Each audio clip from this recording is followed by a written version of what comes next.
क्या कहा? माँ बाथरूम में फिसल गई और उन्हें चोट आई है। उन्हें अस्पताल में भर्ती करवाया गया है।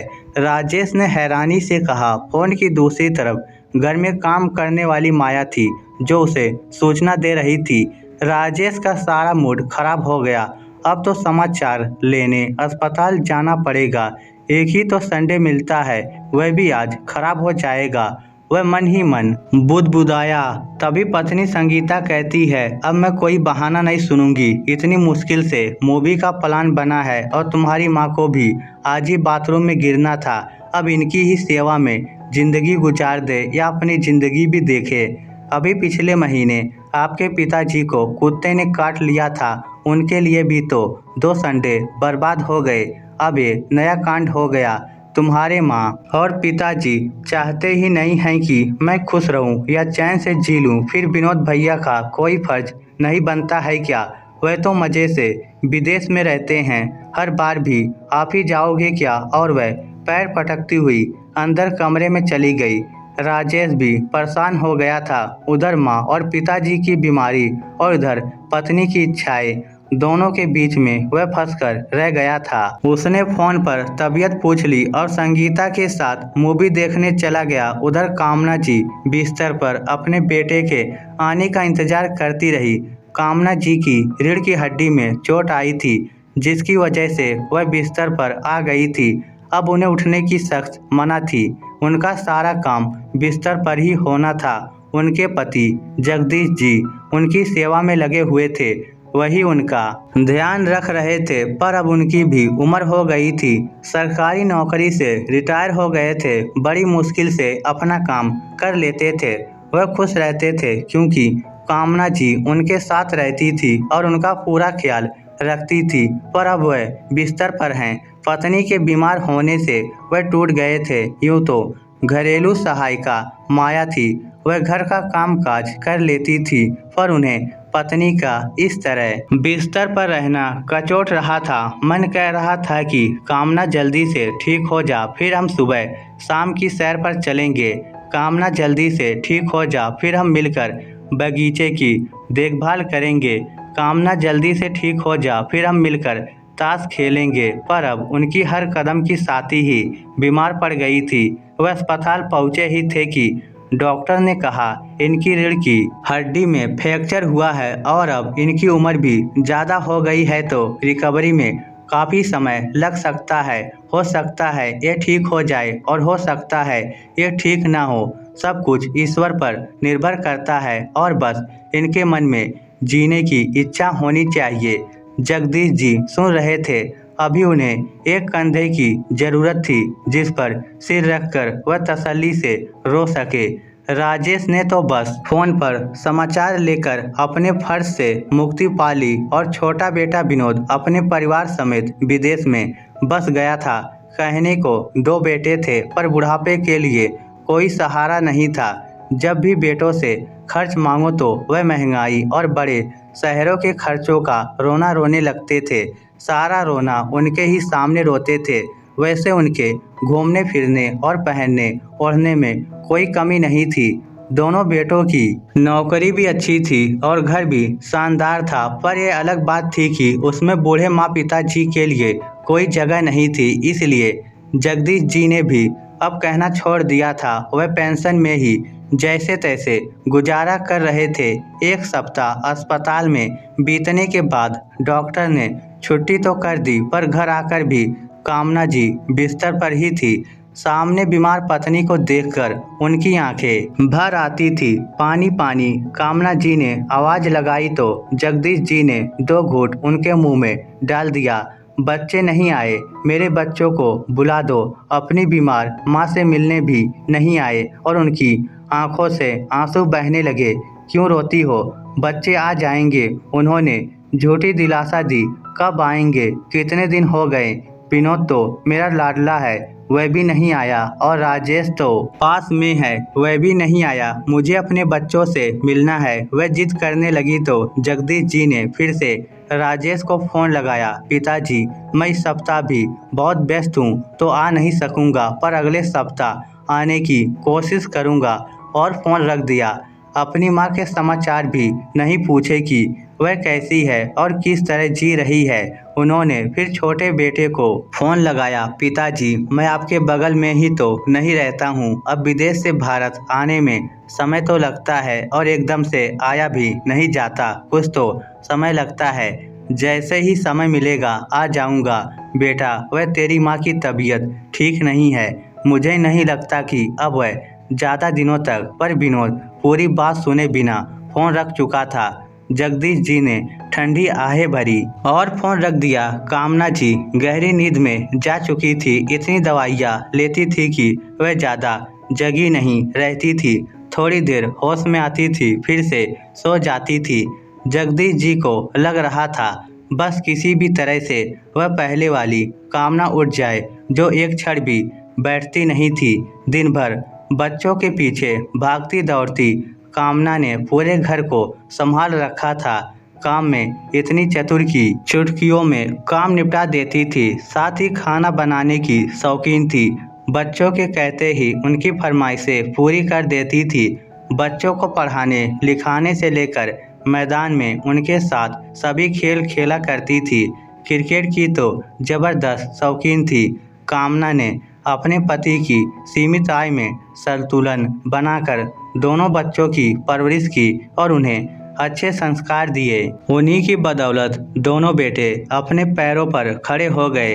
सदा माँ के आगे पीछे रहने वाले बेटे अब बड़े हो गए थे और अपना परिवार बसा चुके थे।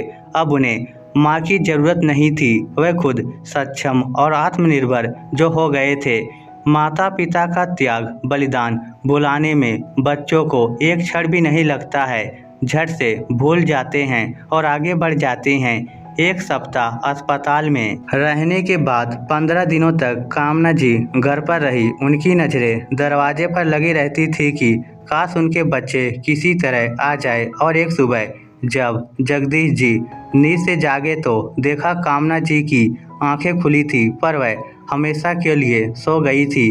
वह जी भरकर रोना चाहते थे, टूटना और बिखरना चाहते थे, पर उन्होंने अपने आप को मजबूत किया और दोनों बेटों को फोन कर दिया। अगले दिन तक दोनों बेटे पहुंच गए। पंडित जी आ गए थे। उन्होंने सारे क्रियाक्रम के सामान की लिस्ट दे दी और सामान मंगवा लिया।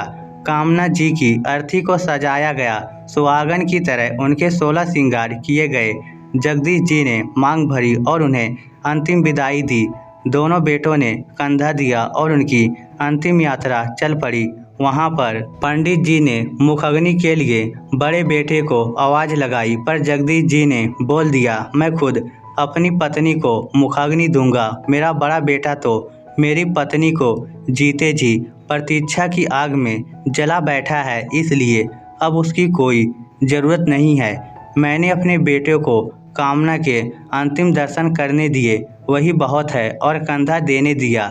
बस अब इन दोनों बेटों की मुझे कोई ज़रूरत नहीं है। राजेश और विनोद देखते रह गए कि आखिर पिताजी ये क्या कह रहे हैं। रिश्तेदारों ने भी समझाया कि अब आप अकेले हो और दोनों बेटों का ही सहारा है, तो इन्हें इनका फर्ज पूरा करने दो।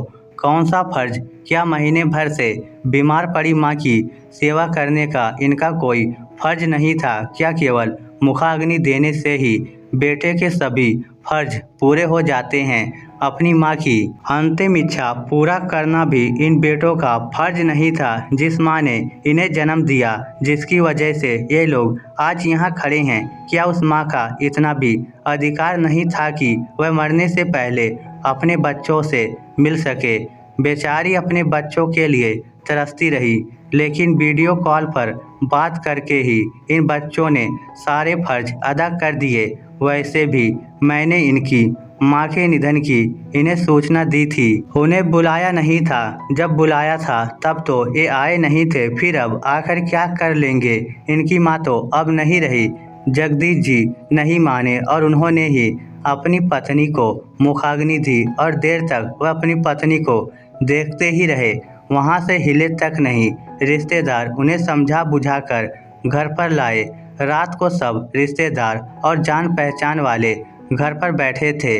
तभी एक ने कहा कि माँ की अस्थियां लेकर गंगा जी में प्रवाहित करने के लिए छोटे बेटे बहू ही हरिद्वार जाते हैं, तो परसों के लिए विनोद और उसकी पत्नी के जाने का टिकट बनवा लो। ये लोग कामना जी की अस्थियां गंगा जी में प्रवाहित करके आ जाएंगे।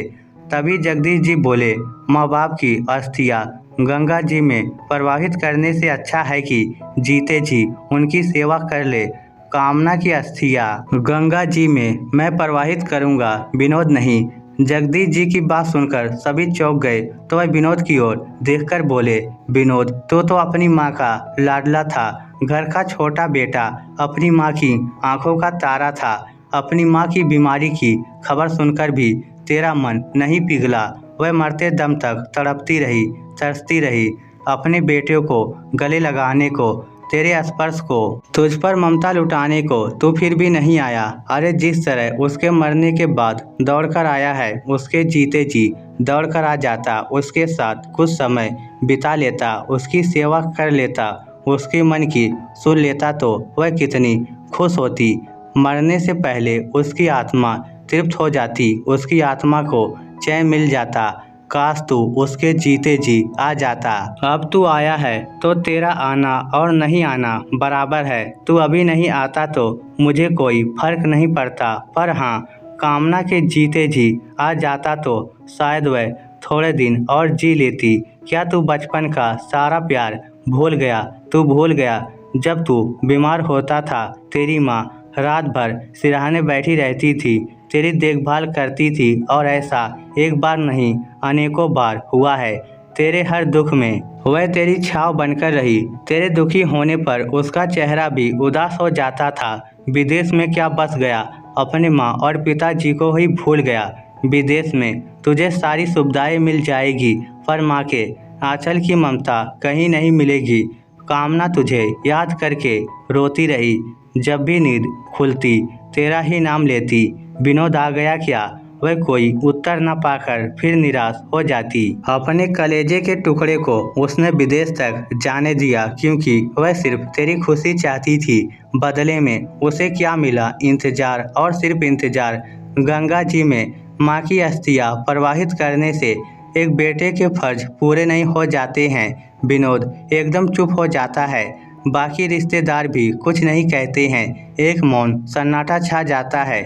जगदीश जी ने जैसे प्रण ही ले रखा हो कि जिस तरह उन्होंने अपने बड़े बेटे को मुखाग्नि नहीं देने दी, उसी तरह वह अपने छोटे बेटे को भी कामना की अस्थियां गंगा जी में प्रवाहित नहीं करने देंगे। राजेश और विनोद, तुम दोनों यहाँ रुकते हो तो तुम्हारी मर्जी है, वैसे भी तुम्हारा अपना परिवार है, घर है, ऑफिस का काम है। तुम चाहो तो रुको, चाहो तो चले जाओ, मुझे कोई फर्क नहीं पड़ेगा। मेरी कामना तो ऐसे चली गई जैसे कि वह बेऔलाद थी। अब मेरी पत्नी के सारे क्रियाक्रम मैं ही करूँगा। तुम दोनों को तो मैं हाथ भी नहीं लगाने दूंगा। दोनों भाइयों ने माफ़ी मांगी, पर जगदीश जी नहीं पिघले और तीसरे दिन कामना का अस्थिया कलश गंगा जी में प्रवाहित करने के लिए हरिद्वार चले गए। दोस्तों, माता पिता की सेवा करना और जीते जी उन्हें खुश और संतुष्ट रखना ही हर संतान का सबसे बड़ा धर्म है। मरने के बाद के सारे क्रियाक्रम तो सामाजिक रीति है जो सब निभाते हैं। हमें माँ पिताजी के जीते जी ही उनके प्रति सभी फर्ज पूरे करने चाहिए। इस स्टोरी को लेकर आपकी क्या राय है? नीचे कमेंट करके हमें ज़रूर बताइएगा। धन्यवाद।